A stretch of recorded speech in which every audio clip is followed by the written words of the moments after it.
Saudação a você, meu amigo pensador, saudação a você, minha amiga pensadora. A gente vai falar agora um pouco das instituições sociais, lembrando aí da importância das instituições e um pouco das características de cada instituição. Então a gente vai falar especificamente aí de família e de igreja, né? Dentro dessas ideias de que vai ser uma instituição. Então a instituição social, você tem que lembrar, são aquelas instituições, aqueles órgãos, aquelas estruturas dentro da sociedade que elas têm um poder de normatização e de organização, repasse de valores e normas dentro da sociedade. Então é legal entender isso. Professor, a instituição, então, ela é capaz de criar regra? Isso, a instituição faz regra. Professor, e se eu não obedecer a regra? Aí você vai ser, de alguma forma, sancionado. Tá? Então você pode ter uma sanção que pode ser positiva ou pode ser negativa. Sanção positiva, professor, como funciona isso? A sanção positiva é quando você é estimulado a fazer aquilo. Então, por exemplo, alguém que perdeu o cachorrinho, aquele negócio, aí vai lá e bota aquelas plaquinhas. Procura-se, eu dou recompensa.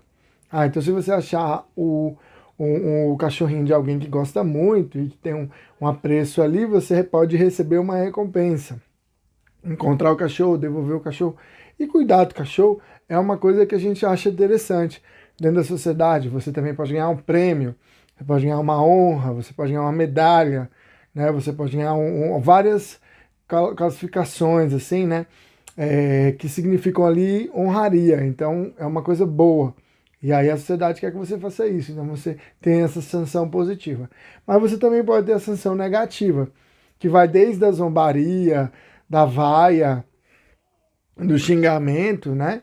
Até algo mais formalizado, como, por exemplo, uma multa ou uma punição, uma pena, uma prisão, né?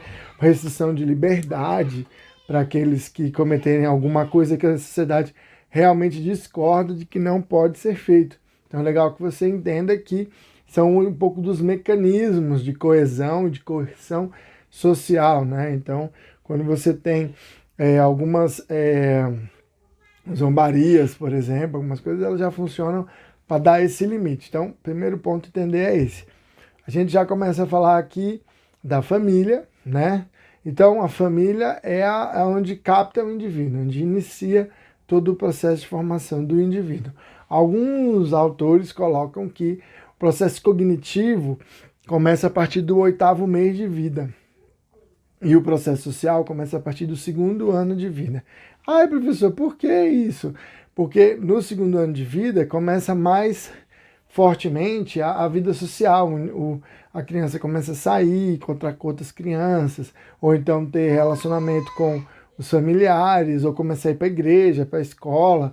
Então começa aí a aprender os limites sociais. Então por isso que a gente vai dizer do processo de socialização. Mas o processo de socialização, tanto feito pela família quanto feito pelo Estado, pela sociedade de uma maneira geral, ele não acaba, ele só começa. Né? Então ele começa quando a gente é bem pequeno, desde aí de 1 ano, 2 anos, por aí, e vai até a gente morrer. Porque sempre as coisas estão mudando, exigindo novos comportamentos da gente. Então a família, ela tem essa função aí de reprodução, né, de manter a continuidade da espécie. Ela também tem a função de manter os indivíduos e de também preparar os indivíduos para a vida social. Olha, você tem vários tipos de agrupamento familiar.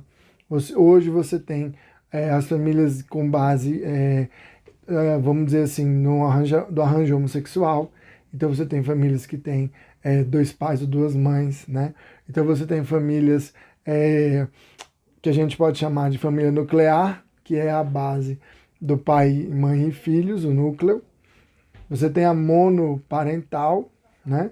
Que quando você só tem um dos núcleos. Então, por exemplo, você tem o pai e os filhos, ou a mãe e os filhos, né? E você tem famílias ali que vão ser alteradas, por exemplo, o arranjo das famílias, quando você tem, vamos dizer assim, por exemplo, famílias onde os filhos não tem mais a presença dos pais, ou famílias em que os avós criam os netos, né? Então você tem vários outros tipos de arranjo de família. Então a ideia é que a estrutura geral da família se mantém, que é a de receber esse indivíduo, preparar, auxiliar, desenvolver e manter. até esse indivíduo estar apto para a vida dele em sociedade, até, né, conseguir trabalho, ou conseguir a sua própria família, e por aí vai. Então, esse processo é contínuo e é um processo muito importante dentro da sociedade geral, porque é o início, né? Então, o Estado ele vai ser um pouco esse modelo familiar. Então, é legal que você faça essa relação. No aspecto de uma outra instituição também muito forte é a questão da religião. A religião é a ligação do indivíduo com o sobrenatural, com aquilo que a cultura vai chamar ali de transcendental. Então, o transcendente é aquele ser que ele vem por meio de uma forma sobrenatural trazer algum tipo de explicação ou ensinamento, ou aconselhamento, vai trazer alguma coisa que complementa essa vida social e moral.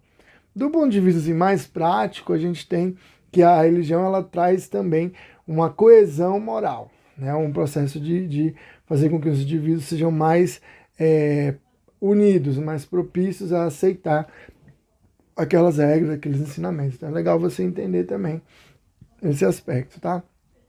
A religião ela é muito importante do ponto de vista da moral, mas ela também vai trazer essa ligação do indivíduo com o sobrenatural, tendo vários tipos de religiões, né? A gente tem por base as religiões reveladas, que são as religiões baseadas em livros sagrados, né? Que são as 3 grandes religiões.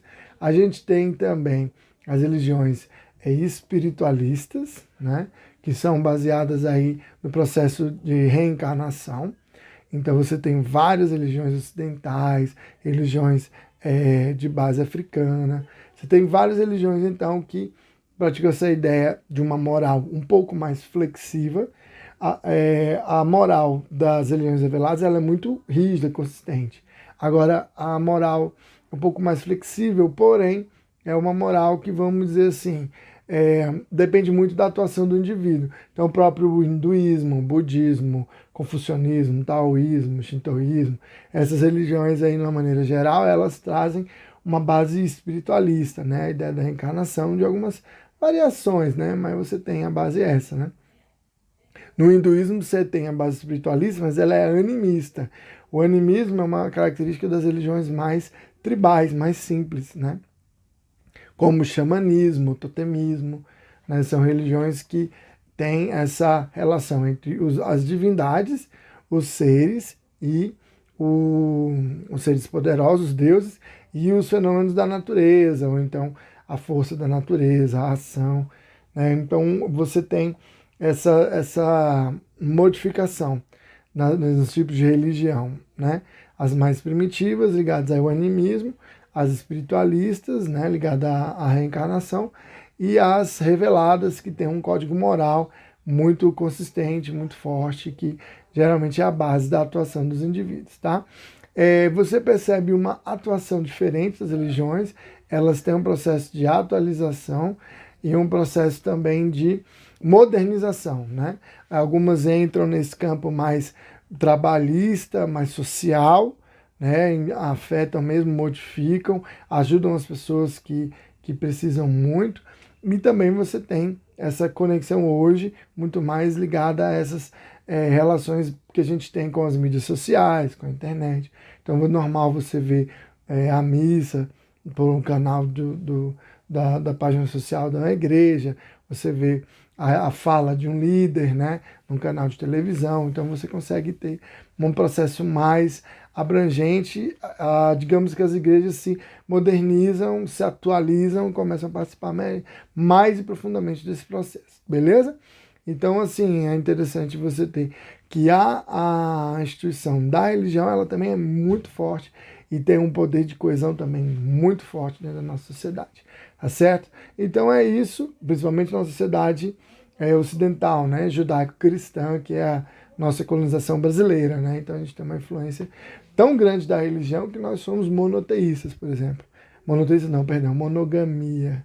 A monogamia é a família onde você tem o marido e a esposa, você só tem um, né? Então, uma esposa e o esposo só pode ter um casa só com uma pessoa, e esse costume vem da religião. Então, o que acontece? Você percebe também a relacionamento, interrelacionamento desses aspectos religiosos. Beleza? Então é isso.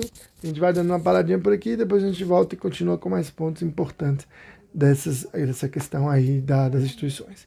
Vou nessa.